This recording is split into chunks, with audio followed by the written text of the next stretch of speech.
Turn your Samsung Tab S7 icons to a cute stitch aesthetic. Let me show you how I customized my icons.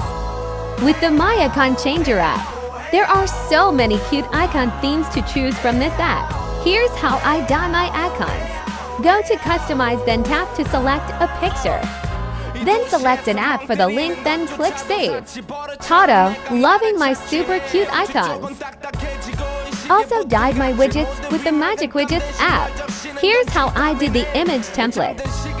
Go to Image, then click Edit, then import your image, then hit Save. Just watch the video ads to redeem the widget. Now here's how I did the GIF widget. Look for the GIF template, then import GIF image. Then select the frames, then hit Save. You're missing out if you still don't have these apps, bestie. Follow me for more aesthetic icon tutorials.